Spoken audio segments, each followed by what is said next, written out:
Welcome to Picks with the Professor, the sports betting show hosted by a former statistics professor. This is your host, Professor Sides, alongside with me, cousin Jared. We are coming off another successful week with regards to the A grades and with regards to the honor roll plays that are available, both of them for our premium subscribers over on Patreon.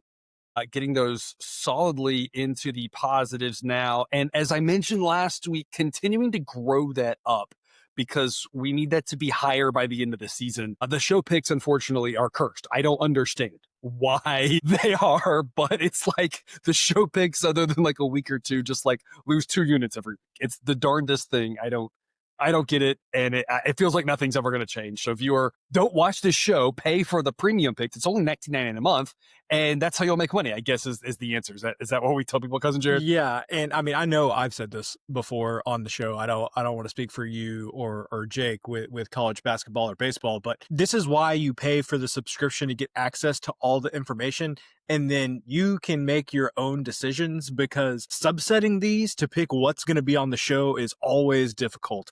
It's always hard. And so as you can see there, on the whole, things are doing well. The ones we pick for the shows may not always be the best subset of what's out there. So I would just say, pay for the package, get all the data, do your own analysis, because we are fallible people, and, subsetting stuff for a show may not always work out. And last year, I think the subsets for the show worked out really well. I think the year before was like this year, though, where it just didn't. It's usually pretty random because, and it is like that I know for baseball specifically, we've done that as well, where it's like, we'll have so many, other than that, back in the day in a previous life, during COVID, when people weren't working as much and before we had a special needs child, and I was doing every game and I could record for an hour a day. Right. It was different. But since then, we're doing 3 or 4 baseball games. Like, we got 7, 8 picks. We got time to give you half of them. Yeah. And it's difficult. Sometimes the ones I pick, just, I don't know, it's random. It'll bounce around. But again, all those A grades continuing to look strong back-to-back weeks. So really pleased with that. Because Jared, you kind of mentioned it there a little bit too. Doing your own research, of course, all these things we try to preach. I was thinking about something, and I have not, I haven't run this by you. I mean, I'm the executive producer, I suppose. I don't have to run anything by you. I haven't given you a heads up. But I was actually thinking about this recently, especially in light of some columns that I've read with regards to the gambling scandals that have popped up now, both with regards to the NBA and MLB, bringing that back around now that Class A and whoever the other guy was were officially indicted. And, I was thinking we probably don't do as good of a job on this show as we should, just reminding people things that you and I know we've said, but we don't maybe say it all the time, which is, viewer watching this, you probably aren't going to make money betting on sports. It is insanely hard. And it's just the bottom line. And if you do, it's probably not going to be very much. It'll probably be less than minimum wage with regards to tracking your hours spent on it. It's not, and I think that's important, because keeping that frame of reference, our goal is not do all the research and find all the winning picks, because you're not going to be able to do that. It's just not possible for 99.9% of people. Right. And that's not our goal. Our goal is to be anchored in a model that is sound thinking and helps us break even, helps us make a little bit of money, helps us do better than we would otherwise. I always tell people on the street when I talk to them, I say, look, my goal is I meet a lot of people who are just constantly reloading their betting accounts every time they get a paycheck. And my goal is to move you from reloading your betting account every time you get a paycheck to every other time you get a paycheck. Right. My goal is to move you from reloading every time you get a paycheck to just playing even and not having to reload. My goal is to every once in a while get you to make some, it's just to give you a little bit of an extra boost there. But it's important to just remember that this is harder than it was 10 years ago, 15, 20 years ago. The lines move, they come out, we talked about it a lot, right? They come out better. They move quicker. Injury information, we've talked a lot about that. Yeah. We don't have it, and nobody seems to, other than a handful of random people, and that makes things difficult. And if you start showing any sign of a pulse and you're betting on domestics, you get limited, you get cut off. I've got more accounts that I can't put down more than $10 at Mm. than I've got that I can. And that's just the bottom line because they say, this guy kind of knows what he's doing. We don't want him playing, right? Right. It's just a tough landscape. And so it's not to discourage people. It's just to say we want to just make sure that we understand that we're not shooting for 30% ROI. We're not shooting for retiring off of our sports betting winnings. We're trying to be realistic with what 99.99% of us are and just say, we've built this model. We're trying to give you some insights. We're trying to have good fun as a community. We're trying to keep this smart. Because in Jared, I was thinking about this. I thought if we just kind of spent every once in a while a 5-10 minute segment on good bankroll management tips, Mm. good ways to make sure you don't chase your losses. Honestly, stuff like that is probably more valuable than anything else we can provide, even though we don't do that because nobody wants to watch that. But it's just a good like PSA for people that, you know, being smart with your money, not chasing your losses, having a community of people rather than betting in isolation. Just some of these little things like that are almost as important as anything else. What we try to provide here on top of that is, again, a model that is grounded in going to provide you with enough edges to keep you in the game and not have you just constantly reloading your betting accounts, which I know is what a lot of people do. Because do you have anything else to add to that? I mean, I feel like you say it often. We're just trying to make you a better.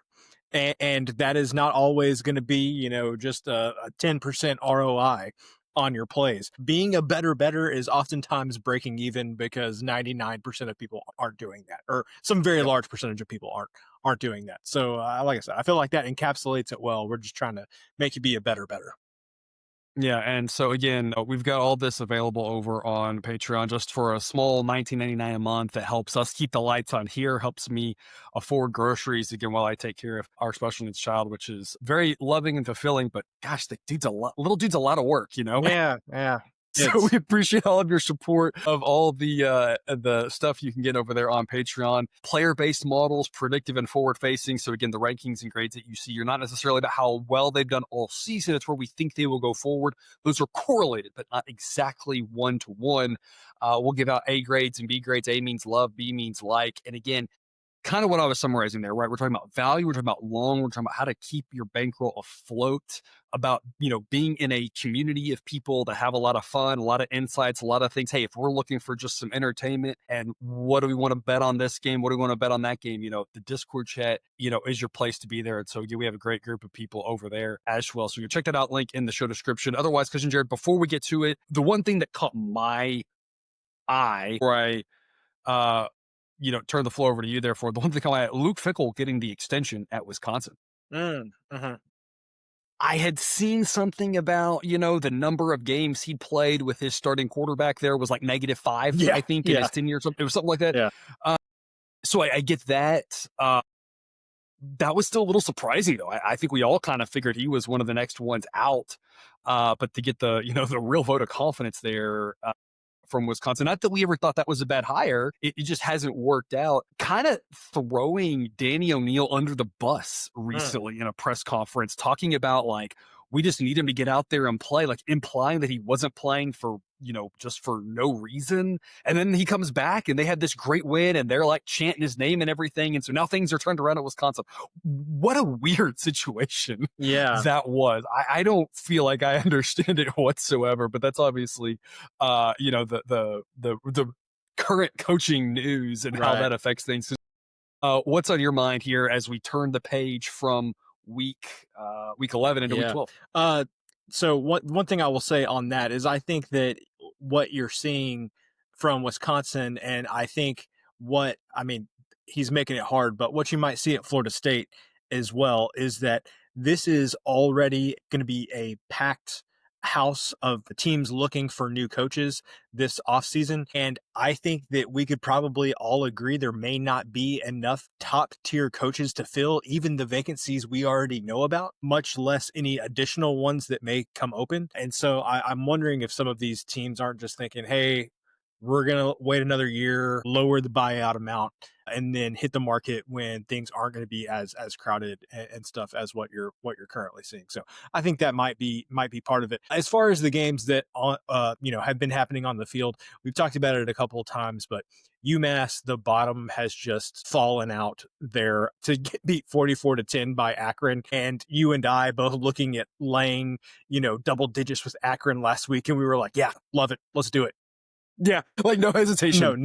Yep. Yeah, no hesitation at all. And Akron's moving up. They're looking a lot better, but still, that's still crazy. Yeah, that's not good for UMass at all. And then the other thing, I think the ACC should send a care package to Wake Forest for knocking off Virginia, because I think as crazy as the ACC is, I don't know how you could look at, how Virginia has played this year and really think that they should have been in the driver's seat for the ACC, especially when they'd already played an ACC team and lost, but somehow it didn't count.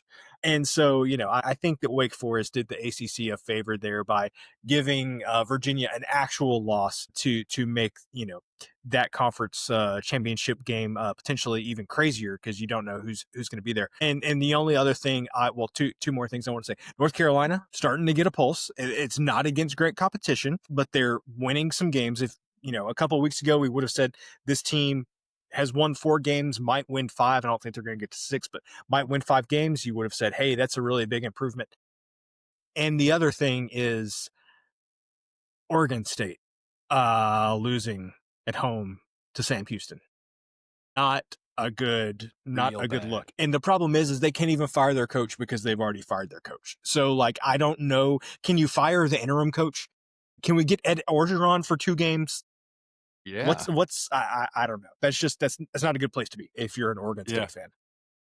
Yeah, that's very well said there. And the coaching carousel, I think I've heard a few people kind of mention that there might be some coaches that stick around because of the fact that they don't, teams just don't want to get involved. And it's not so much that they don't want to have a new coach as much as they just are like, I don't want to pay the price tag that these guys are going to get, because it's definitely going to be a buyer's market, seller's market, whatever. It's gonna be coach's market with regards to they're gonna be able to name their price. Yep. And I think the counter to that from most of us logical people here would be, so many of the amazing coaches right now, didn't just come from another great opportunity. Many of them were coming from smaller schools, from group of 5 schools, or, had failed at their previous stop or whatever. And so we don't necessarily need the high valuable guys out there to fill all these slots, but that's not exactly the way it goes, right? They still want those premium names, even if there's tons of success story, like Dan Lanning. It wasn't like the coach at Utah and then jumped up to Oregon or anything like that. Well, and even look at a hot name was Rhett Lashley. He's already signed an extension. Rule, there were a lot of teams I think are going to like Rule from the perspective of he's a program builder. He signed the extension. Some of these guys are already coming off the market before, the carousel's really even started. So I think it's just going to be a tough sell for multiple teams are going to end up with a coach where they're kind of like, really? That's it. So just be prepared. Can't wait for Jimbo Fisher to land one of these jobs. That's going to be great. This is the time for him to come back in. If he's spending some of that buyout money, here's the chance to go get another payday, get another huge buyout. Mail it in a few years, and then collect another 50 million or 60 million or whatever. It was closer to 80, but who's counting? Who's counting? I was just assuming he wouldn't get quite that much this time around. I'm not excited for this for my Baylor Bears, because I feel like we need a new coach, but I hope we at least get in the game on it. But I just feel like there's so many great options at the group of 5 level that I feel like aren't gonna land. They aren't being considered for LSU. They aren't being considered for Penn State. Right. But there are 5 to 10 G5 coaches that are young, that have success. 5 to 10 FCS coaches who are young and are just destroying it at that level. And I think are going to, I'm not saying all of them, but I think your hit rate's going to be pretty high with some of these guys, because a lot of them have had success somewhere else. They go somewhere, and guess what? They continue to have success. It's not like it's rocket science. And so I feel like you might be alluding to maybe Timmy Chang. Might be on that list of guys who deserve a look somewhere, because Hawaii has 7 wins now, something ridiculous. Yeah. Yeah, and an impressive win Yeah. over a San Diego Yeah. State team that was looking good. Yeah. All right, we'll get to it here. Afternoon spotlight, 3:30 p.m. Eastern, Oklahoma at Alabama. Not a ton of great games in the noon window, but by the time you get here to the mid-afternoon, this one is going to be the one everyone has their eyes on. Obviously, Alabama in control of their own destiny with regards to the playoff, but you get to November, a bunch of these good SEC games, anything can happen. I like grabbing the 7 here with the Sooners for a couple reasons. Number one, model says it's an A grade, and the A grades have been doing really well. Part of that A grade is the fact that it's 7. This is one where a half point does matter with regards to this 6.5. I'm not saying the Sooners aren't a smart pick. Still, the value just drops a lot because that push protection on the second most common outcome is valuable. Because, Jared, what I'll say about this one is being the person who has built sideline and who literally can see things that no other person can see. I guess Mrs. Professor could see it if she felt like looking over my shoulder. She wouldn't know what it meant, though. I can say, and I'm going to say this about another game later, I can say without saying why the fact that there's an A grade on the Sooners here, I think is a pretty good omen for us. It doesn't guarantee anything. And I know there's going to be a lot of people who are running to lay the 7 with Alabama. And I think that's kind of why I like it, because I guarantee you there are people who are either going to or you're not going to just because I said you're going to want to say how laying a touchdown or less with Alabama is the lock is a lock, and you love the Crimson Tide here. And that's the thing is who loves Oklahoma here? Nobody. And that's kind of what I love about it, because I don't think there's going to be a lot of people here on the Sooners, given the fact this is 7. I think it's 7.5. I think it'll be a little bit of a different story. And again, I need the 7. I want that push protection there, but it's an A grade. The A grade's been doing really well. And again, knowing that the public is likely going to be thinking about the favorite here makes me like the dog. It's a road game, of course, but the Sooners defense, even after playing some strong offenses here recently, still grades out really, really well. Do they have flaws? Yes. Does Alabama have flaws? Yes. I think that's the thing. If this was one of those Alabama teams from a few years ago that, just didn't really have a flaw up and down their team, it's a different story. And I think they're able to run away with this one by double digits. But as it is, I'm just not convinced that Alabama is good enough to do that more times than not. They would win this game by double digits 30 to 40% of the time, absolutely. But I'm just not sure it's enough to back them. I think I'm on the other side here with the Sooners with the model here, grabbing 7. Cousin Jared, what are your thoughts? I like number one, I like the fact that it's a full touchdown. We're not messing with a 6 or a 6.5 or something. I like the fact that it's a full touchdown there. One thing I think that Oklahoma has going for it is if you look at the SEC team sack leaders, Texas and Texas A&M are tied for first in the SEC in sacks, and Oklahoma is sitting there in third. I think that feels like you mean the Big 12, Texas A&M, Oklahoma being top 3. It does. But I think Oklahoma is going to be able to get after the quarterback to a level that Alabama hasn't quite experienced so far this season. And that kind of worries me because this Alabama running game's like, it's fine, but it's not the best. And so, if you can get Ty Simpson off his mark, make him move around, he's proven he can throw on the run. He's mobile enough. But I think this Oklahoma pass rush can cause enough problems where I feel good about taking the 7. Yeah, it's, again, not to say Oklahoma goes on the road and wins. It's the point spread being the great equalizer here. We are going to mess around with the 6.5, though, in our evening spotlight game, grabbing the 6.5 with the Longhorns, also an A grade. Similar situation here, but Sideline thinks that the home team wins by a little bit less in this one, and that's where that 6.5 still holds on barely to the A grade value because Sideline only has Georgia winning by about 3.4. I mentioned this last week that Sideline's been incredibly accurate on Georgia really all season, and has them number 9, and it's kind of had them there all season, and it hasn't really missed by much. Last week we got the over with them successfully. It did miss a little bit because Georgia finally took care of business and played a full 60 minutes, but they haven't done that much this season. That was the first time they really played from the get-go.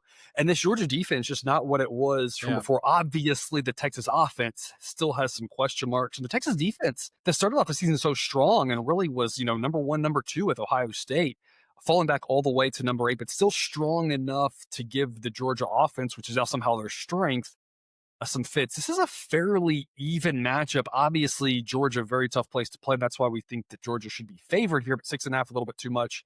And I'll kind of echo what I was saying a little bit in the game before. This isn't the main one I'm thinking of, but kind of both of these games, just knowing what I know about Sideline, how it's built, the fact that both of these still get an A grade, the model's thinking that the people are disrespecting Texas and Oklahoma a little bit too much. Not to say that the game they played against each other was very pretty, but they're closer to the rest of these SEC teams than the market seems to think. And I don't really see any reason to disagree with that based off of what I've seen from the model and how it's pegged these teams. It seems like the model's seeing something and it's mostly been right. So I'm just going to keep on with it.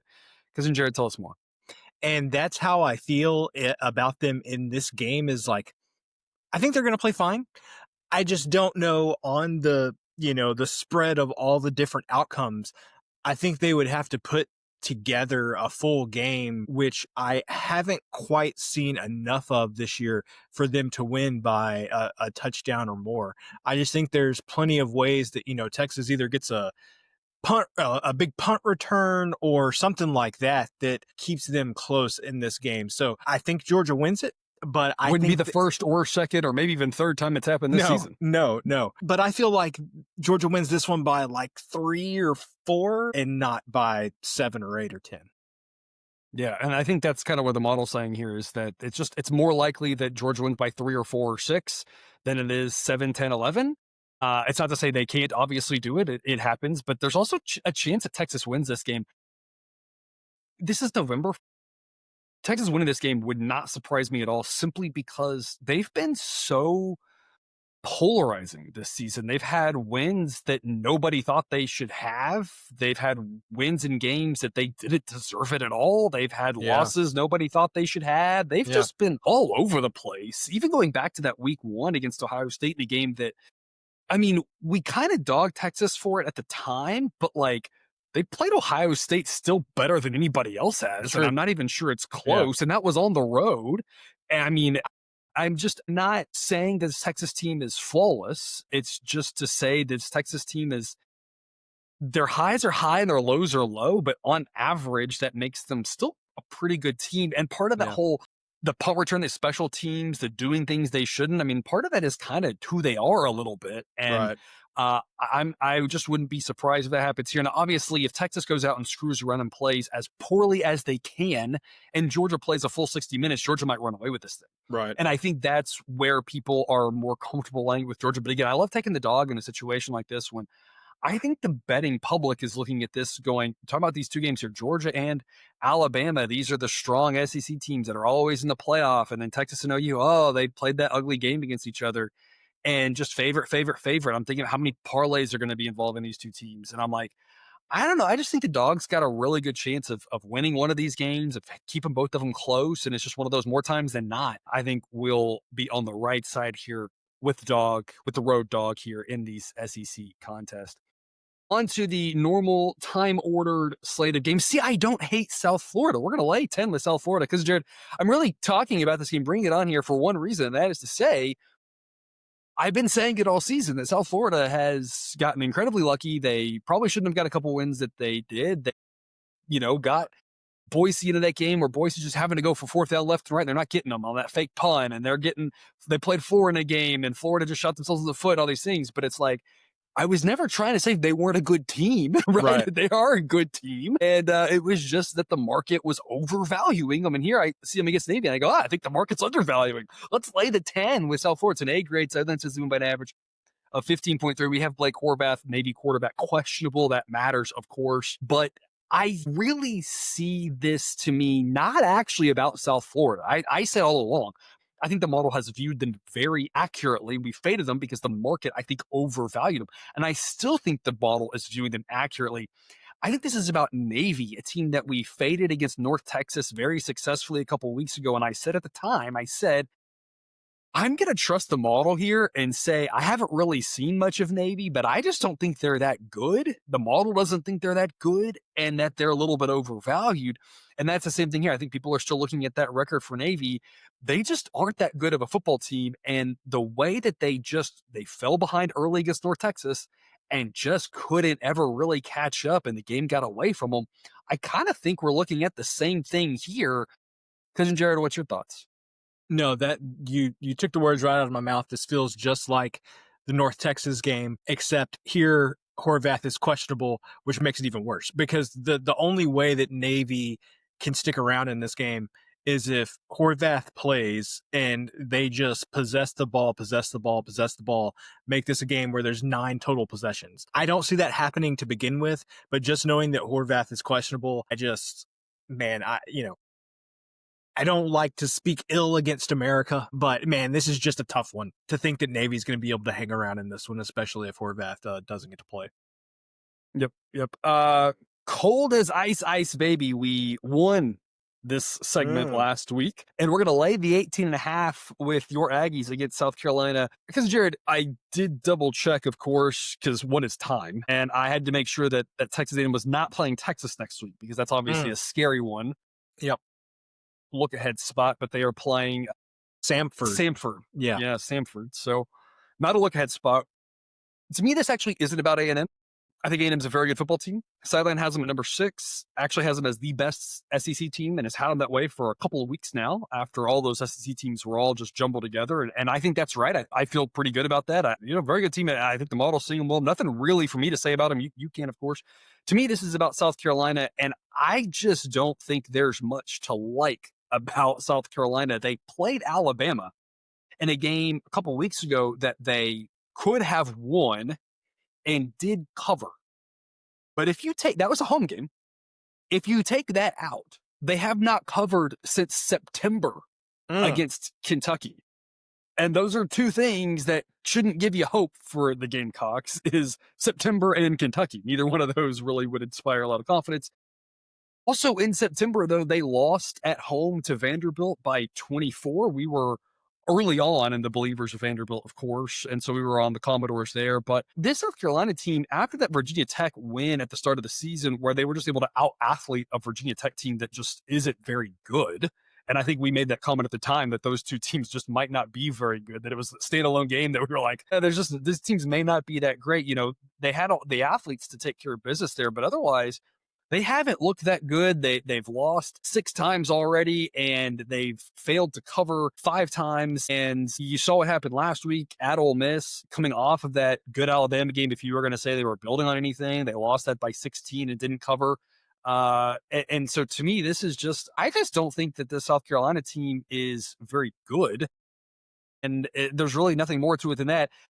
Obviously, I don't love a number quite this big. Sideline says it should be 22, 23, somewhere in that ballpark. So I'd like a smaller number, but Texas A&M can put up some big numbers and has beaten some teams pretty badly, and South Carolina just isn't that good. So I'm just going to trust the model and say it ekes into an A grade here, 18.5. Obviously, 17 or 18 would be even better numbers to lay.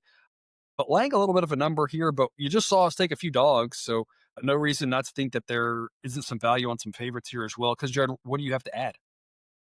South Carolina fired their offensive coordinator. Like, that's the best I can give you if you're a South Carolina fan, that hopefully things will be a little bit different offensively. I think their defense has underperformed relative to what you would have thought coming into the season, but that it pales in comparison to what their offense has done, which has been nothing. And it's just like, it's not necessarily Lenore Sellers' fault. I'm sure would tell you that he could have played better. But man, it's just kind of just been him on offense. I do feel like I'm talking outside of both sides of my mouth here, because I've told my family consistently for a few weeks now, this is the game I am most worried about on the rest of our schedule, just because Sellers is a really mobile quarterback who could just put an offense on his back. Not that I'm not worried about Texas, but there's going to be so much build up to that game. Like, they're not going to sneak up on you. This is the game that I would be worried about, a team sneaking up on A&M. But South Carolina has just been so bad. You kind of talked at length about that. And this A&M team just has a way, especially in the second halves of games, where they just don't play around. They get you down, and they don't let up. The other thing, you mentioned this not being a look ahead spot, but also not that they don't play their backups a ton late in games anyway, but it's not like they're turning around and playing Texas next week and going to be yanking guys in the fourth quarter if they're ahead. They'll have plenty of rest for those guys next week. against Samford. So I think you're going to see a lot of the starters play later into the game too. So yeah, I'm like you, A&M at home, first game home game they've had in a month. Yeah, let's lay the 18.5. And what they did against Missouri, I think, is impressive. I mean, not just what they did against Missouri, what they did against Missouri in the second half, in a game where Missouri's fighting hard and kind of every time you turn around there, Missouri's back, down one score or they're down two scores with the ball, and they're just like, "Oh, is Missouri going to make this a game?" And nope. "Oh, is Missouri going to make this a game?" Nope. Is Missouri going to nope? And all this, and then A&M just way too much for them. And Missouri is a much better team than South Carolina. I know that you're down to the second or third string, depending on how you want to view it, quarterback for Missouri, and I know that's not great.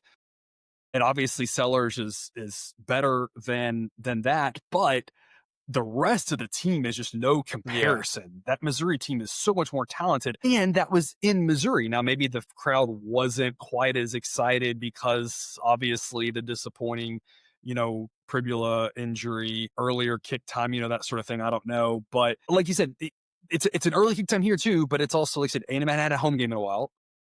It's, the crowd, undefeated team, fans are going to be rabid there. So go look at ticket prices. If you're concerned about the crowd, go look at how much tickets are. Yes, this is not, Alabama, Georgia, whatever, where they're undefeated every year, noon game, we're 20-point favorites. Like, A&M didn't do this, hadn't had this a lot. So the fans are still going to be excited.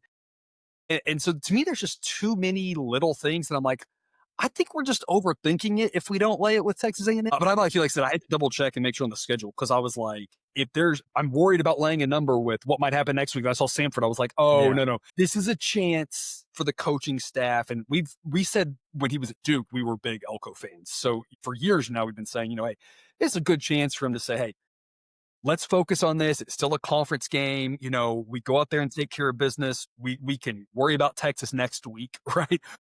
But really focus in on this game and do what they've been doing, which has been really like it's stepping on people's throats here in the second half. Not, again, no locks in gambling, but to me, South Carolina's best chance of covering this is to only lose by 17 or 18. And it's like, that's possible. But when that's the angle, that tells me there's value on A&M, because this game could easily be a 30-point game in the fourth quarter. And we're mostly following at that point. Because key numbers matter. We talk about this all the time on this show. We designated a game specifically as this last week, got the win there. We're going to do it again here with West Virginia at Arizona State for a 1 p.m. Eastern, 11 a.m. local time kick. We're going to go over 47.5 A grade. The average game has 54.2 points according to the model. West Virginia playing fairly fast here in Rich Rod's first season. The offense showing a little bit of first season back, showing a little bit of life here as of late. Arizona State's defense is better than their offense, but when you talk about the pace that we expect this to have and the fact that the average football game has, mid to low 50 number of points, we think this should play out kind of average, that even though the defenses are better than the offenses, the pace gets should make up for that. Because we're talking about key numbers and how much they matter, and I want to highlight that here because people might be thinking about 47 being a key number in the NFL, and that is true. There are more field goals in the NFL, especially these days, where you basically get you get the opening kickoff now at like the 30 or the 35. It seems like you get like one first down, boom, you're in field goal range.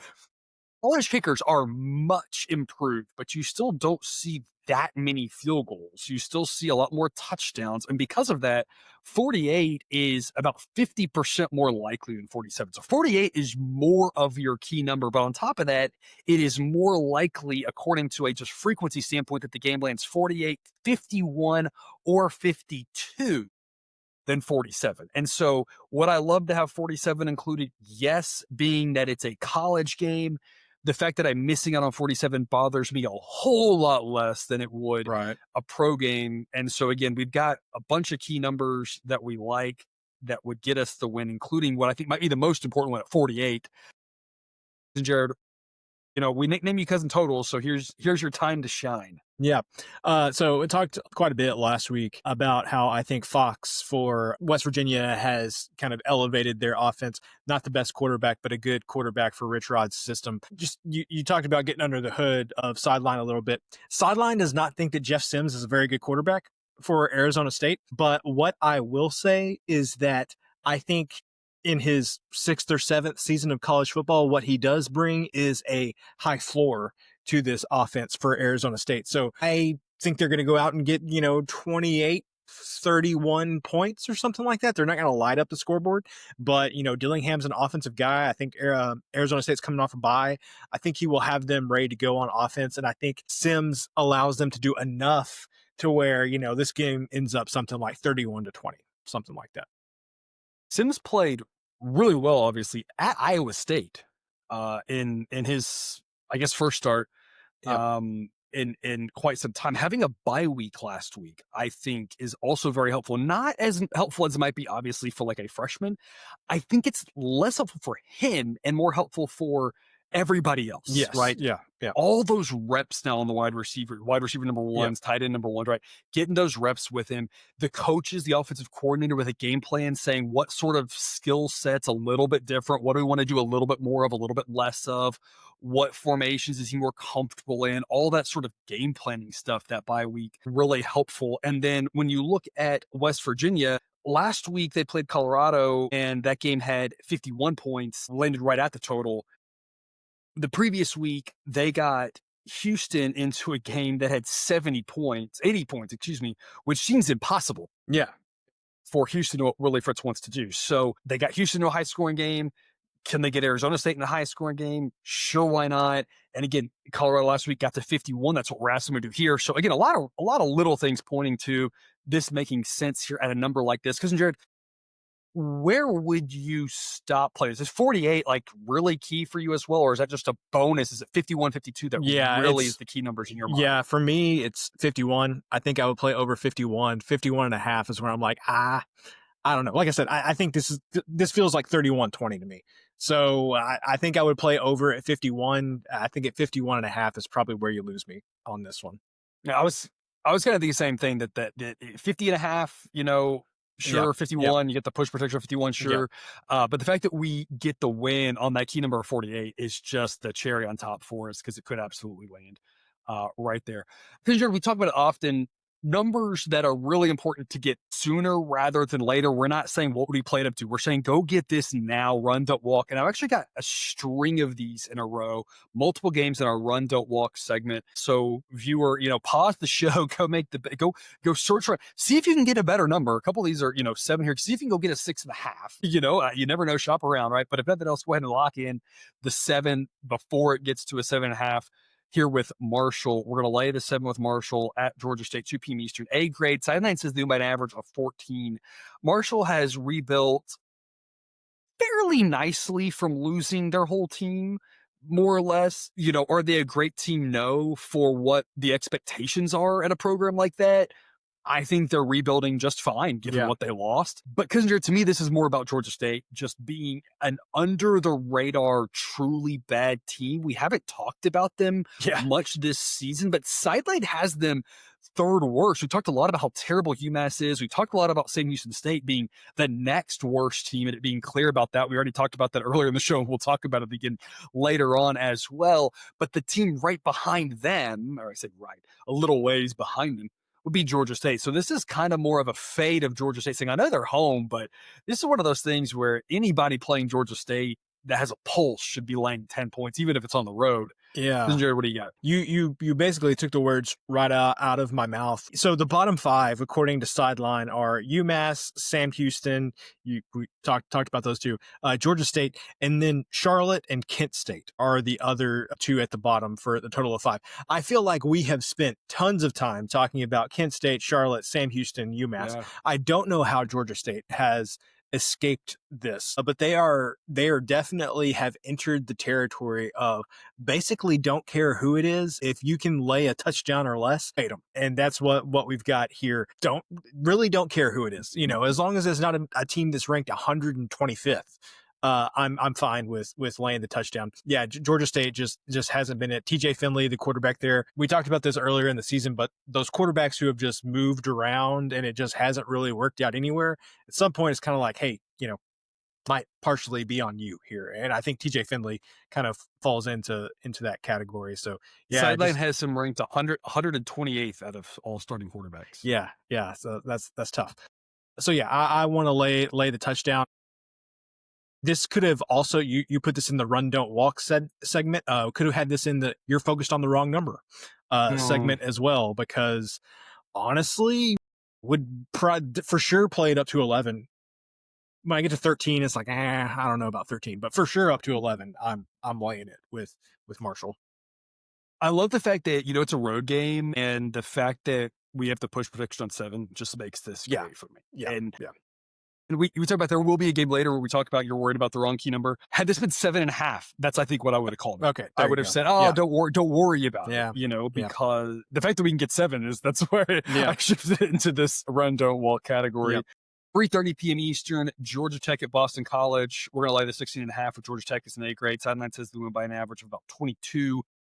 And similar to the last one, this to me is really about Boston College. They had that one game where they played really well, and just who was that team? And then I believe that was against Notre Dame. And then last week I think we faded Boston College, and we saw exactly what we thought, what we've seen the rest of the season. That defense is atrocious. And even though it's on the road here, this Georgia Tech team, I'm surprised this isn't kind of where that number we talked about with A&M is at 18.5, 18 and Yeah. a half, 19 and a half, 20, that in that ballpark, because sidelines should be low 20s. And I tend to agree. So this is where we're getting some great value here, getting the win on 17 and 18, two very possible outcomes that I think the books are missing this just because of that one game that BC played where they looked like they were decent. As confusing as the ACC is, I'm not confused about BC. It's very common that a bad team plays one good game against a rival, and otherwise, they've shown us who they are, and I expect to see that come Saturday. Because what's your take? Boston College has 0 wins against FBS teams this year. They're 1-10, guys. They are not going to come anywhere near Oklahoma State as far as just the level of terribleness for a Power 4 program. But man, they are really bad. And the thing about their defense being 125th, that is not the type of obviously that's not the type of defense you ever want, but especially against a team like Georgia Tech, who's just going to run power and counter at you 50 times in a game. Big guys leaning on you for 4 quarters. It wouldn't surprise me if this one was close to the first half. And in the second half of this game, Georgia Tech just pulls away, because I don't think they're going to be able to stop the Georgia Tech running game in the third and fourth quarter. They played that improbable game that got into the 40s in overtime against Michigan State in week 2. Yeah. And that was just bonkers. Yeah. Since then, they have played 8 games. They've covered 2 of them.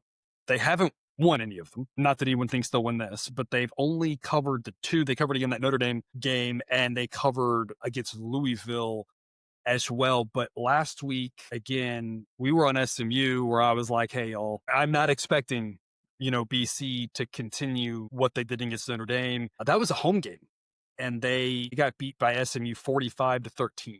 One of the easiest wins that you could ever have. And so I kind of expect the same sort of thing here. I mean, it was a home game last week against SMU. It's a home game against Georgia Tech. Are those two teams drastically different? No. And they do it in very different ways. But with regards to their talent and abilities, I mean, I kind of just see the same sort of thing happening. A great game for BC. I mean, they covered against Louisville the week before as well, and great game against Notre Dame, hanging around, which nobody thought that they would be able to keep that as close as they did. But I think now we're going to continue to see the things like, not only did they not cover the 2.5 points against UConn, they lost the game by 15. Not only did they not cover the 14 against Clemson, they lost by 31. Yeah. Not only did they not cover the 6.5 against Pitt, they lost by 41. It's like it's not like they've been even close on any of these failed covers. They just had the 2 covers here, and otherwise it's just been terrible. Kind of all about Boston College here. Georgia Tech, solid team, and they just go out there and take care of business, and we should be able to walk to the window with that one. Also, Penn State at Michigan State. Cousin Jared, fascinating one here for me. Obviously, we're going to lay the 7 with Penn State. Run, don't walk in at 7.4, it's 7.5. Sideline says it should be 12.3. I was thinking about this before the Indiana game. Penn State still got a lot of talent. They still were like the 5th-ish best team last year, I'm going to say. They still brought back a lot of those guys this year. They still were, and obviously Drew Aller's a big part of it. So I don't, obviously, like, that's a huge, huge dig. And that's why their offense is ranked number 33. You put Aller back in this offense and it's, top 15 for sure, maybe top 10. But you saw it last week against Indiana. I think people are looking at that game saying, oh, this shows that Indiana is not that good. And I'm thinking, I still think Penn State's decent. Like, why did we go to, Penn State had a crazy couple of games, fired their coach, lost their quarterback. And why did we all of a sudden just think that Penn State is now like a MAC school? Like, they're still good and they still got talent and they clearly are still playing hard. They still can make a bowl game if they win their last 3. And I think my biggest fear backing Penn State is that last week was the finishing, from Mortal Kombat kind of thing. That's my only caution on this one. My only thought is if you wanted to wait and live bet it just to kind of see after a quarter, does it look like Penn State showing up with the pulse? If they show up, they're the more talented team by a decent bit here. And I just haven't seen a lot from Michigan State. They've had a backdoor cover or two. If I was having to lay 10, even if I was at 7.5, I'm a little bit more worried about the backdoor cover, but only having to lay 7, that's less likely. I just think as long as Penn State shows up, we saw last week, they're still a really good team. Not that was a great performance by Indiana. And obviously we've got some questions about them, but Penn State still got some talent, right, Cousin Jared? Yeah. And also like a 1-point loss on the road to Iowa, like that's not bad. Looking not good it's against basically what Oregon just did. Yeah, basically, yeah, more or less. Yeah, and getting outclassed by Ohio State, getting outclassed by Indiana, like really you have to go back to those 2 games that got James Franklin fired, the loss to UCLA and the loss at home to Northwestern. We see college football teams all the time that have 2 bad weeks in a row, but that does not reflect truly what the team is, and I think that's what you're seeing here. On the Michigan State side of this, I'll link it back to the other game that we just talked about. Michigan State, they do have 3 wins. So they have 3 wins. Boston College, like I said, only had 1. Boston College had none over FBS teams. Michigan State only has 1 win over a Power 4 team, and that's over Boston College, who has no wins over an FBS team. So also, their last win was on September 13th against Youngstown State. Yeah. And before they did beat one of the directional Michigans earlier in the season as well, but didn't cover. No, for the record, but did not cover. This Michigan State team's not very good. I think if you have any Michigan State fans in your life, they would probably tell you, yeah, lay the 7 because we're not very good. Needed that miracle to cover against Michigan a couple of weeks ago. So yeah, lay the 7 here. Penn State's gotten more visibility because of everything that they've been through this season, but Michigan State quietly under the radar having a bad season. And this is kind of my point to talk about the backdoor covers. Michigan State has kind of, if you've been backing them lately, they've covered 5 of 6. It's like horseshoe up their rear end luck. And I'm not going to give you the play-by-play on it, but I'll go back to the first one. This was in September. They covered 19 against USC when they lost by 14. So they covered by a whopping 5 points. They covered 11.5 against Nebraska when they lost by 11. They covered by a whopping half a point. Indiana, they covered 26 when they lost by 23. Michigan, they covered 13.5 when they lost by 11. And Minnesota, they covered 3.5 when they lost by 3. I mean, that's 2 half-point covers. That's a 3-point cover, a 2.5-point cover, and a 5-point cover. Yeah. You add all that up, and it's like 1 score of total points they've covered. And if not, they're like 0 for on the season. Right. Covered. And that's why I made the comment. Look, if Michigan State loses this game by 5 now and a weird, or probably more likely, loses by 3 or 4, I should be like, I don't know what it is. I'll tip my hat, yeah, one of those, kind of things. But I'm like, to me, this feels like, the books know, and that this game should be priced at like 10. And they're like, but Michigan State's been covering all these barely, and everyone's been betting on them. So let's just make it 7. Yeah. That's what I would do. I would be like, nobody wants to back Penn State. Everyone thinks they're done for now. Michigan State's covered 5 out of 6. And I would be like, let's kick it a field goal the other way. Right. So I'm like, I'll take that. let's take that value, because I think that a lot of times people are betting off emotion. People are betting off of what they've just seen recently. They aren't thinking big picture. And it's like, again, not to say that Michigan State doesn't cover this by one score as well, but if it lands close to this number, I'll trust that at some point their luck's going to run out. And on average, this Penn State team is just way more talented than Michigan State. Assuming they show up, assuming that last week, I'm thinking, if they were going to give up on the season, they would have already done it, because you had your national championship. The fact that they didn't last week tells me that they haven't given up yet. And now it's just, as long as that just wasn't like the backbreaker, and that they're still like, hey, we're still playing for next year. We're still playing for a bowl. We're still playing for our jobs. You're still playing for your NIL money. Right. You want to go out there and be a starter. So I think there's still enough to play for here that I don't think they've thrown in the towel yet. There are some teams who are starting to do that. I'm hoping that they're going out and playing this one hard, and you get that win, get one step closer to that bowl eligibility. That it's crazy that we're talking about, but here we are. The Penn State might not make a bowl. Yeah. One more run, don't walk. Texas State and Southern Miss. I'll lay the 7 again. A couple of these landing right at the key number of 7 when sidelines it should be double digits. Texas State, good on offense, Cousin Jared. That defense. Yeah. Oh my. Yeah. I feel like a couple years ago, Texas State was a hot team.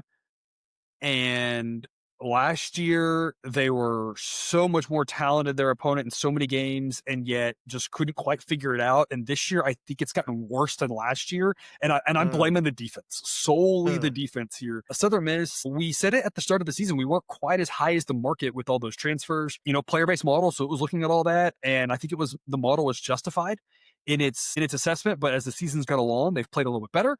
And other teams have fallen off a little bit, and Southern Miss is kind of gelled now with all these transfers to the point where they're a pretty solid team. And not only they're the home team here, but we think it's a decent bit better than because to me, what's been a very disappointing Texas State season off of what I thought couldn't be any more disappointing season last year. What's your take on this one? Okay, so we talked about earlier in the show, who's going to fill all of these coaching vacancies. I think people would do okay to reach out to Charles Huff there at Southern Miss and be like, hey, I know you've just been there 1 year, but how about we run this back and you just do everything you just did at Southern Miss, import the whole team somewhere else. And let's go after this, because we said at the start that he should have done better than Southern Miss. That was a weird ending with Marshall, but he was actually a better coach. Like Southern Miss got lucky to get him. Yeah, well, don't clip this. We're not going to put this on the socials when I say this. Huff reminds me a little bit of Kurt Signetti in the fact that he was on some of the Alabama staffs. Huff was way after Signetti was on the Alabama staff, but he was on the staff when Steve Sarkisian was the offensive coordinator there, and all those big names that were there. Maybe it was 2020 or so, something like that, 2018 maybe. Huff then ended up going to Marshall, got the head coaching job at Marshall, did great there. For some reason, I still don't know why, there was a disagreement between him and the administration. He went to Southern Miss, quickly turns them around. They're in the running for the Sun Belt Championship. Signetti had those those James Madison teams where it was just like demolishing people, like clearly the best team in the conference. Huff could potentially go back to back, win the Sun Belt 2 different years with 2 different teams. I think, impressive. Yeah, he needs to be in consideration for some of these jobs. Anyway, all of that to say, I think Huff is a really good coach. He's done a really good job at Southern Miss. They're a solid team, and Texas State just has too many warts for me. I am excited to see that we are fading Texas State this week, is what I will say. I would agree with that. Just to put a bow on this, Southern Miss failed to win. They were big dogs and both, didn't cover either one of their first 2 games, covered their 3rd game against App State. I'm throwing out the Jackson State because it's a FCS game. And then didn't cover in a loss against Louisiana Tech. So again, kind of like I said, model fairly justified in being skeptical of them early on, as again, removing the FCS game, starting off not only 1-3 overall, but 1-3 against the spread. But since then, hasn't lost. They've won 5 straight. Against the spread, win, push, win, and a loss by the hook. So in their last 5 games, they've either won or were 1 point away from winning all of those. And so a team that's, again, doing things well, like I said, gelling, looking, I think as I said, if you go back and said, we said, hey, maybe later on, but early on, it was a little bit sketchy for them. And sure enough, it's come to fruition exactly like you have hoped. You take Texas State on the other hand, not only have they lost 5 straight games, they've not covered 7 straight games. Mm. It's just the wheels have fallen off there at Texas State. And a team that, again, I think this year I didn't know what to expect. Last year they had enough talent and were good enough. They should have done so much better last year. And then it's just all the bad vibes and all the bad whatever carried over into this year. And it's just completely falling apart. We're going to stick in the Sun Belt for our You Sure About That segment. Because, Jared, we did not get this one last week, 1 and 2 in the entirety of this segment. But James Madison against App State. App State's been a team historically that's been better than 119, which is where Sideline has them now. James Madison obviously has been a very good program. But James Madison favored by 27, according to Sideline. We're going to lay the 19. This is a big number to lay in a game where, at least from the names and the history of the programs, you have to think these two schools are a lot closer to each other. It's kind of a big number to lay. Cousin Jared, you sure about that? Yeah, I'm sure, because just look at the offensive and defensive matchups in this one. There are, I think, the two most possible outcomes here are App State scores 0 and James Madison wins like 31-0, or App State does not get a single stop and James Madison wins like 56-20.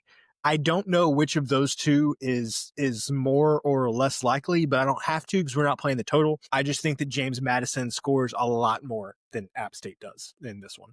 James Madison has put up 63, 52, and 35 in their last 3 games. Where was this at when we were playing their over every week early in the season? Well, that was when they were. That was when their defense was only allowing 7 to Georgia State, 10 to Georgia Southern, 13 to Liberty. Yeah. So they haven't really put it, and I think that's the thing about James Madison is that they haven't really put it together yet, in my opinion.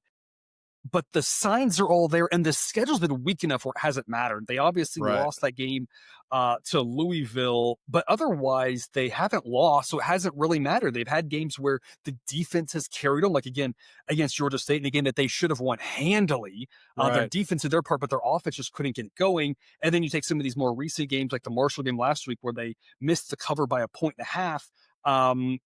Where it's like, it's one thing here, one thing that hasn't quite all come together yet.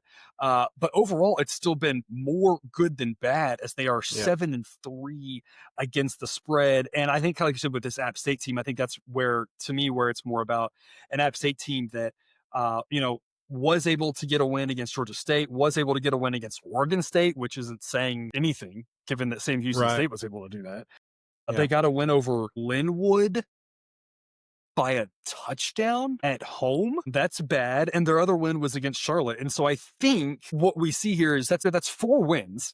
You mentioned it earlier. Georgia State and Charlotte are 2 of the bottom 5. Linwood is FCS, and Oregon State isn't far from the bottom 5. That's 4 wins against really terrible opponents. Yeah.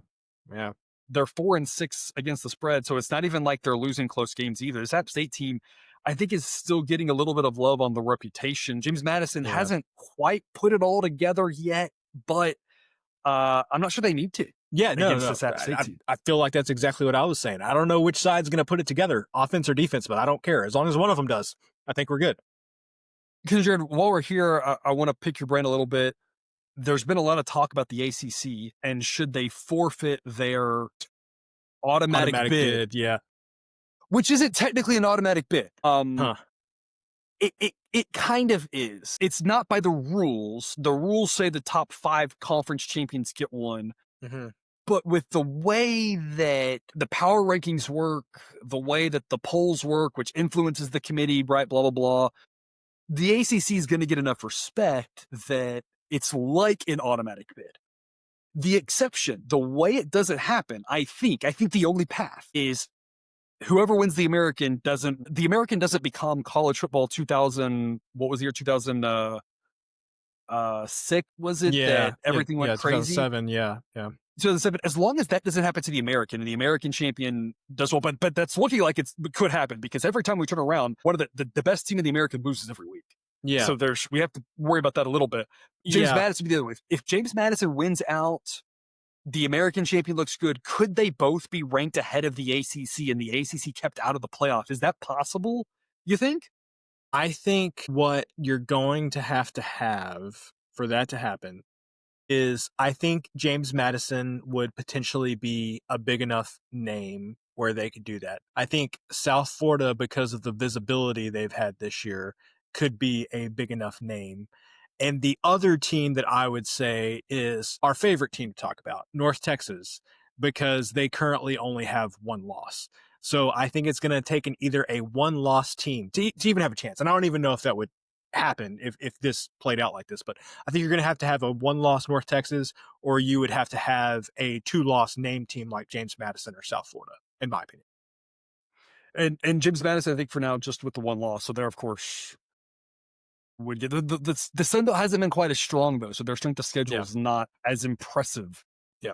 And so, I was just thinking about that today. If the ACC keeps cannibalizing itself, probably I think, correct me if I'm wrong, but the most confusing of who the heck's going to play in that conference championship game because of the way that conference has played out, and they just keep beating each other up. James Madison would potentially be a playoff spoiler. For that. That Hansel's so hot right now. We were not able to get the win in that one last week, but we're going to try it here. Tech has just been on fire, folks. And when they've played good teams, they've destroyed them, with the one exception of the road game against Utah. And when they've played bad teams, they've also destroyed them. We've had Tech here as a top 5 team in sideline for quite some time now. I know there have been some people in the comments who've been questioning that. And when they question it, Tech just goes out and wins and covers with, again, the not Utah, Arizona State, with that one game as an exception. Otherwise, this Tech team just keeps rolling. And so sideline says they're going to average of 28.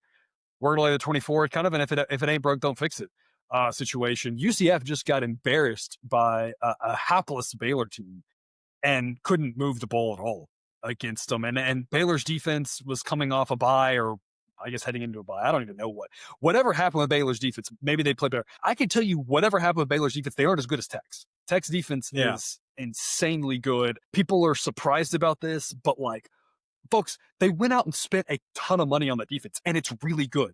I'm not this is completely legal now. It's what schools have been doing for quite some time, but now we just have the records to show it. They spent money on that defense, and it is really good. I don't know what else to tell you. I'm not sure how many points UCF scores here on the road, because my one concern about Tech was your concern about Tech from the start, which is their quarterback play. Hammond out for the season, and Baron Morton healthy-ish, we think, but it does drop off after that. Baron Morton, if he's healthy. That's just a constant thing with him. Yeah, and so that's a little bit of a concern. Is not that I think he'll start. It's just you're one wrong landing away, one bad hit away from now. It's just survive and get out of here with the win to keep our quarterback healthy for the Big 12 championship game at this point. That's kind of my only concern about this one. Jared, where's your head at? Yeah. Unfortunately for UCF and for me, who had their over 5.5 wins as a season long bet, that game last week against Houston was really important. Really needed to get that one to get to a bowl game for UCF, because they do play Oklahoma State next week. So if they would have beaten Houston, that would have gotten them to 5. We talked about this last week on show. Yeah. Probably, would have beaten Oklahoma State next week. There's your bowl game. But now they got to win 2 games, and they're playing at Tech, and then 2 weeks they're playing at BYU. And if the game against BYU were at home, you could just say at least maybe they have a chance. Maybe. But going to Provo, it's a heck of a road trip to come across the country for BYU. Yeah. Especially if it's a noon kick or something, which could have been. But going to Provo in November for a team from Florida, hard pass. I don't like their chances there. Anyway, I'm saying all of that to say I would not be surprised to see a letdown from UCF in this game, because I felt like that last week was a lot of their season was riding on beating Houston last week, and it didn't happen. So I wouldn't be surprised to see Tech get out fast in this one, and UCF just never really able to mount a comeback or any type of retaliation when they get down 3 touchdowns in the first half. Yeah, I was going to add to that. UCF, when you look back at their last however many conference games, every conference game this year, they failed to cover as dogs against Kansas State. They failed to cover. They failed to cover as a dog against Kansas, who's been real rough. They covered against Cincinnati by 1 point. And again, when you're covering by the smallest of margins, that's good job covering. And if you won that, no one's taking your money away. It's just it's but what's predictive going forward, right? They had that crazy game against West Virginia when they won 45-13, and that's like what woke West Virginia up and got them plays. That was just.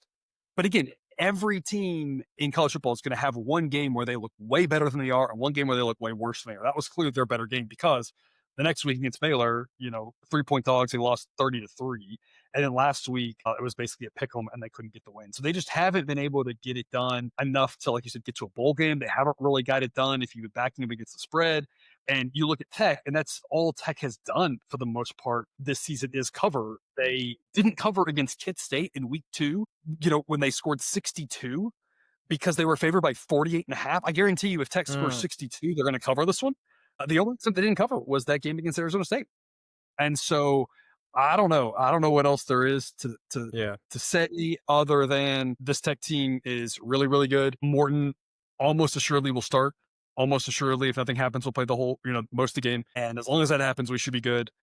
If he gets hurt, I don't know. But you could have said the same thing against BYU, and you would have missed out on making money. And you could have said the same thing about Kansas State. And I know there was someone in the comments who said that about Kansas State. You missed out on making money there. I know there are people who said it against Oklahoma State, and you missed out on making money there. So it's one of those where it's like, if you're worried about that, and you've been worried about that, well, you've just been leaving money on the table.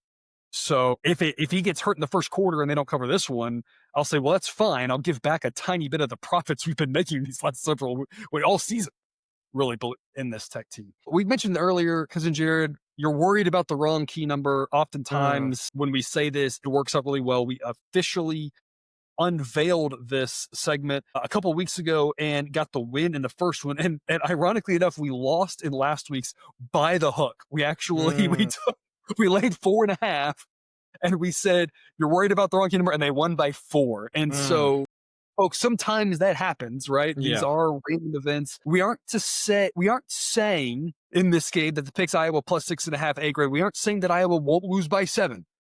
What we're saying is more times than not, and as we track this, more times than not, it's not going to land on that number because the number should be different from where it is anyway. And really, because of Jared, Iowa's involved, the number you should be worried about is 3. Asterisk, Iowa's involved. I don't know. Maybe it's like 2 or 3 or 4 or 5. It could be a weird number. But we got all the weird numbers in here. The only one we don't have is 7, but I'm not worried about it. Even though this is at USC, this Iowa team mucks up games. You see them do it all season. And how many years, the last years now, their running game is really good this year. It's one of the best offenses they've ever had. I think they go and make this game just as weird and ugly. Their pace is back to dead last in college football. And I think they keep it close against USC. Maybe they lose by 7, but I think there are way more likely chances they either win an ugly game or lose a close game than lose by 7 or more. Cousin Jared, what do you got? So 2 things here. Number 1, what have you ever seen from any Lincoln Riley coach team that would make you think they're not going to have problems against a team like Iowa? And I know that Iowa's traveling out to Los Angeles, but still, I feel like there is enough of a sample size in the history here to tell you that this is the type of team that a Lincoln Riley team is generally going to struggle against. The other thing I want to do, and you touched on it a little bit there, that, the best offense that Iowa has had in a while. If you looked at their quarterback stats, you would say, how is that possibly the case? I want to, beg of you that you would view Iowa's offense more as like one of the service academies than you would another offense, because, and I would love to give you the source of my information here, but I saw it somewhere and I can't remember where it was, but it was probably Bill Connolly. I know he wrote about it. About this on Friday. So basically, Iowa is so good at every type of run scheme, inside, outside, right, left, attacking every gap. Like they are, plus expected value on every type of running play you could possibly imagine. So that's what makes their offense good, is that you basically know they're going to run the ball, but you have no idea how they're going to run the ball, how they're going to block it, where they're going to run it, and all of those good things. You see that number 17 by Iowa's offense. Think of it more as like a Navy or an Army as opposed to a normal type offense. And when you mix that with the pace, you can see how playing Iowa is a real challenge. And I think it's very well said. It's like, yeah, they don't have a passing game and they're going to run the ball all the time. But yeah, they Yeah. run every which way, and that makes them in an unpredictable way and in such an efficient way that it's almost like a triple option where it's like, who cares if they can't pass? Like, again, this is the best Iowa offense in a decade, probably. Yeah. Yeah. And their defense is maybe not quite the level it was at times, but it's still really dang good. This Iowa team is good. And I think they proved it again here this last week. And my points earlier, again, I feel like I'm trying to at least stay consistent here in my narrative of I don't think Penn State's bad. I don't think that game against Iowa. I mean, I think Yeah. Penn State's still a good team. Iowa's still a good team. Like, these are all still good teams playing each other. Everything could have played out perfectly for Penn State this year. They could have beaten Oregon. They could have beaten UCLA. They could have beaten Northwestern. And if they had a 1-point loss to Iowa at Iowa, you would have been like, okay, like, Yeah. it's just, it doesn't change anything. Yeah.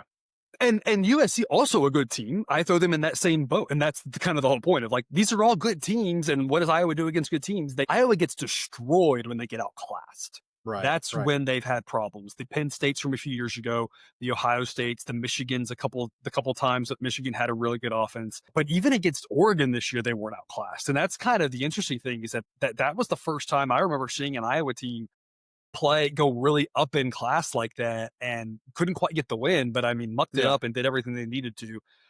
And so, yeah, it's a road trip and it's coming off of a disappointing loss, but I'm really high on this Iowa team, I think, relative to the market. And with this is kind of a toss up situation. Iowa's a slightly better team and you getting plus odds or getting points on a coin toss game. Because Jared, are you dabbling on the money line on this or is this straight taking the points because you don't want to deal with weirdness? It's Iowa. I'm taking the points. Like you said, all the crazy numbers. I want to have all of my bases covered, and that involves taking the 6.5 here.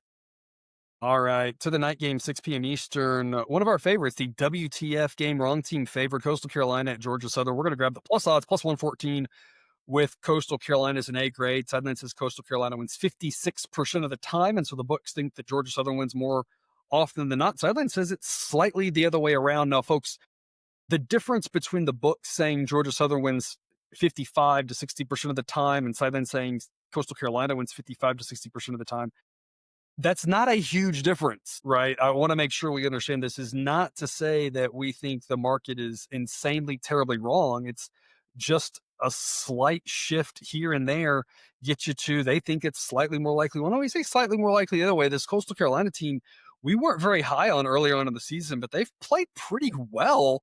Yeah. And Georgia Southern's defense is still the lagging factor that we think can be the difference maker. And in a game that should be a lot of fun, a lot of points. And we're just thinking, hey, plus odds in a game with a lot of points, better team on the road. Why not? Even though it's on the road, they are at least a better team. Doesn't Jared tell us more? Yeah, a couple of things here. So I for sure was low on Coastal Carolina earlier this year. They've gotten to 6 wins now. Things are kind of on the upswing for them. On the flip side of that, you've got Georgia Southern where things are just going down. I think there were pretty high expectations when Clay Helton got there, and they just have not materialized. And ever since he's been there, the offense has really never been an issue. It's been the defense. And look at it this year, same thing. Defense is still a big issue. So I like this just from the perspective that I think Coastal Carolina has been heading in the right direction and making progress week by week. The other thing I would say, you mentioned it, wrong team favored. I think you said it in more words, but I think this is one of those plays that make you a better bettor. We talked about it at the beginning of the show, a play that's basically all on value and those percentage points around, the 50-50 point is where it's most valuable. So I think this is just one of those plays that, the math is the math. And one of these plays is what makes you a better bettor. Yeah, absolutely. Well said. I'll recap here. Coastal Carolina, they got thumped by UTSA on the road. They got thumped by Virginia on the road, thumped by East Carolina, and thumped by Old Dominion. Those are 4 pretty decent teams. Yeah. UTSA being kind of a questionable in week 1, but they were double-digit dogs at UTSA. But you look at otherwise, they took care of business against South Alabama, UL Monroe, App State, Marshall, and Georgia State. Not that those are great teams, but I think my point is that Georgia Southern is more in the tier of those teams who Coastal not only beat all 5 of those teams, but also covered against all 5 of those teams versus Old Dominion, Virginia, East Carolina, who I think are a tier above Georgia Southern. And so I think Coastal's shown that when they play a weaker team, they've been able to handle them here, especially as of late. So I like the way they're playing, and I like the fact that they're not having to jump up in competition too much, because I'm not sure this Georgia Southern team is drastically better than some of those teams. And of course, a lot of those teams, Coastal was winning by double digits. And so a Georgia Southern team that's been a little bit of back and forth, a little bit of this and that, but lost 3 of their last 5. And again, at this point, 4-6, needing a couple good things to go their way in order just to get bowl eligible. So we're going to take Coastal plus odds here as an A-grade play. And then another night game here, 7 p.m. Eastern. You don't got to watch them to make the monies, folks. This game is going to be ugly. Delaware at St. Houston State. We're going to lay the 9 with Delaware as an A-grade. So I think it's doing by an average of 14. St. Houston, good job getting the win. Yeah. According to post-game win expectancies, they had no business winning that game. And that tracks because they're terrible. Yeah. They have no business winning this game, and most of the games they haven't had any business winning, they've lost by double digits. I don't see why this one's any different. Delaware played in a crazy game against Louisiana Tech. I don't know if you saw that one, Cousin Jared.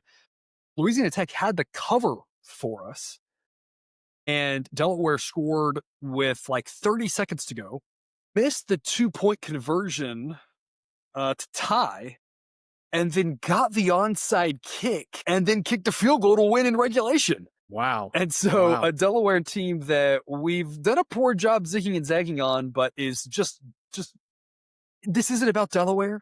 Yeah. This is about St. Houston. And coming off of a road cross-country trip that they got their first win, I mean, I just don't see how. I mean, that's you've reached the pinnacle there. You've reached as good as it's going to get for you for this season. And again, according to post-game win expectancies, they play that game a bunch of times. They lose that game by 10 or 20, and that's what I would expect to happen here as well. Yep. Anything else to add, Cousin Jared? You mentioned cross-country trip, for Sam Houston as far as going to Oregon State, coming back. I mean, with where they're playing their games this year, they have to drive across Houston, which could be just as long as a flight to Oregon, depending on time of day and traffic. So not good for Sam Houston there. Delaware, I'll point out, number 90, the 92nd best offense in college football. Plenty good enough to have lots of success against this Sam Houston team is what I would say. Yeah, Delaware, their defense is what let them down. We backed them against Liberty, giving up 59. Yeah. I don't think they'll give up 59 to this Sam Houston State offense. And you mentioned the offense for Delaware. They against the Louisiana Tech team that's been playing pretty well. They put up 25. They put up 30 against Liberty. They put up 31 against Middle Tennessee. Put up 25 on the road at Jacksonville State. Put up 24 against Western Kentucky. Put up 38 at FIU. Put up 44 against UConn. Pretty good offense again for these standards. They only put up 7 at Colorado, and Colorado's not very good, but it's just a huge jump up to play. I mean, Conference USA is so bad. Yeah. And that's kind of thing is we're only comparing within the Conference USA here, and relative to everybody else's Delaware offense is pretty good for Conference USA standards and should have their way with Sam Houston and their defense letting them down again in that last road game. Probably not going to be quite the issue against the Bearcats. Jared, we're going to wrap up here, 7 p.m. Eastern, a new segment I'm calling the Body Blow Special. We talk about this all the time and thought, might as well just track this one as well. Washington, we're going to lay the 16.5 as a B grade against Purdue. Purdue just played Ohio State, came out the gates pretty strong against them, made that game a game longer than anybody thought it would be, at least through a quarter and a half or so. I think that this Purdue team, I kind of think the last 2 games, the week before, by the way, was Michigan. So it's back-to-back body blow games because of the way Michigan plays as well. And they covered both of those, and they played fairly well in both of those. They only lost by 24 to Ohio State. Again, that's as good as a bunch of teams have done. And again, they hung in there for a good, quarter and a half. They only lost by 5 at Michigan. I really think that was their last stand. I'm going to say it's kind of shutting it down for the season now, because now it's a cross-country road trip to Washington. Then it's a bye week, and then they get to play Indiana, who I know they're going to be up for as a rival, but Indiana beat them 66-0 last year, and I don't really see why it's going to be that much different this year. The players, I think, kind of know at this point the season's over, and I'm going to guess the games against Michigan and Ohio State, and I'll go back even a week further against Rutgers, that home game was their best chance to win a conference game, and we backed them in a 50-50 type contest. and they lost 27-24 in a game that they had the lead the whole time. I mean, I just don't know how many more times this Purdue team can get up. I guess Right. is what I'm saying. After that 19-0 loss against Northwestern, it was like a rally, circle the wagons type thing. They played really well against Rutgers, but blew it at the end. They played Yeah. really well against Michigan, but couldn't get it done. They hung in there to start off against Ohio State, but at some point, that's just 1, 2, 3 too many punches now going Yeah. across the country to Washington. I like backing Washington after that loss against Wisconsin. The weather wasn't very good there. I don't think they knew. I didn't know Danny O'Neal was going to play or whatnot. Yeah. Maybe they did, but I mean, that was probably a little bit of a surprise there because he hadn't been playing, even though it wasn't like he was. We really didn't think there was anything wrong. Mhm. That we didn't. That was a weird situation, like I kind of already Yeah. mentioned earlier with everything. I just think that was a weird situation. It did the coach extension, like them Yeah. rallying around Fickle because they apparently liked the guy. Like that was just kind of a rough spot for Washington. I don't think Washington's very good. I haven't been overly high on them this season, but to me, this is, hey, you're back home now. After that loss, it's like good week of practice ahead, right? All that'll be the quotes, right? Mhm. Best week of practice after that loss. And like I said, for Purdue, I think this is just a rough spot for Purdue now after back-to-back-to-back tough situations, close losses, tough physical opponents. And I'm just not sure it's going to go well for them here traveling across the country to Washington. So really the 16.5 B grade. Sideline says it should be closer to 20. Jared, what's your thoughts? No major additions to that. I will just say this reminds me very much of the Texas A&M game in that, yeah, you would like it to be like closer to 14, but Washington clearly the better team. Purdue hasn't had the season they've wanted. Also, importantly for Washington, not playing Oregon next week. That's 2 weeks away, so not a look-ahead spot for Washington this week. So, yeah, like all that and like that Washington's not playing Oregon next week. Yeah, if Washington wins this game big, next week they go to UCLA, and that would be the. Are we concerned about a look-ahead spot? Yep. Also, can't be a look-ahead spot because again, every time you can't really have a look-ahead when you lose. Yeah, Week that's before, true. right? Because That's it's true. a very clear sign to everybody, like, hey guys, if we're not focusing on this game, that's going to happen. And so again, I think it's just a good spot. This is one of those where, because I mentioned this a few times early in the season. You made the comment, you're like, I don't know why, just something in my gut kind of tells me. And I said, hey, I like to listen to that. You've been doing this a lot. You've been seeing this a lot. And that's gonna be like, there's just, I wanted to not pick this game. I wanted to just say 16.5's too many. I'd rather it be 14. I don't like it. I don't like the vibes I got after that Washington game. They've been up and down. Then I just kept coming back to, there's just too many little things that just point to, I've seen this a lot, and it doesn't always happen, right? This, again, we're always talking, we're just trying to win, 11 out of 20 times, 6 out of 10 times on some of these things. And this is one of those where I'm like, 6 out of 10 times I wake up, if I go to bed early on a Saturday night, I wake up on Sunday morning and this is Washington's won this game 38-14. And I'm like, yeah, why didn't we just say like Purdue was just going to get down early and just have a really tough time? Yeah. Here in this one, it's just a terrible spot for them and a good bounce back spot for Washington. So just a little bit of I've been doing this a lot. It just feels like the right spot. Model leans that way as well. So maybe not one of the strongest picks according to the model, but one I think has some value here, especially getting the win on 17 and 18, which are two very likely outcomes according to the model. Yep. That's all we've got here. Thanks for watching. More on Patreon, a free pick most every day in college basketball, insights, and more picks for under $1 a day, folks. Check that out. Link in the show description. Don't forget to like, comment, subscribe. Because enjoyed parting words before we depart for the week. Only got a few more weeks of college football, but don't fret. We've got college basketball in full swing. Lots of good content for college basketball. More so than any other sport that's covered here at Picks with the Professor. More data than you can shake a stick at.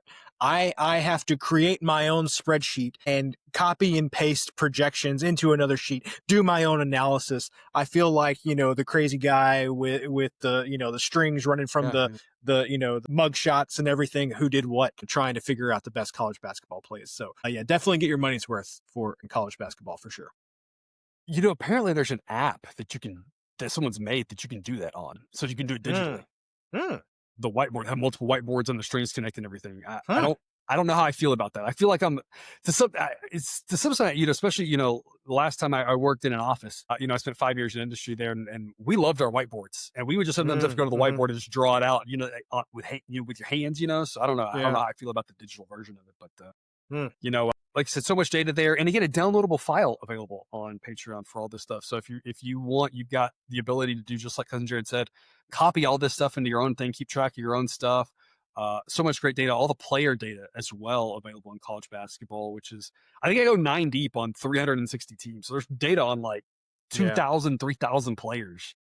The other guys don't get published, so that their Yeah. data gets lost. But Yeah. it's a lot of data out there, folks. So Yeah. a lot of good stuff over there. Again, link in the show description. You get on Patreon. Check that out. As always, we thank you for watching. We haven't said in a while, but we always want to remind you, like we said at the start of the show, be smart with your betting. It's a very difficult thing to make any real money in. And our goal oftentimes, maybe we shouldn't be aiming to try to get rich, right? We're just trying to have fun, make a little bit of money, and wherever you are, just get a little bit better, right? If you're losing a little money, let's just get to break even. If we're breaking even, let's just win a little bit of money.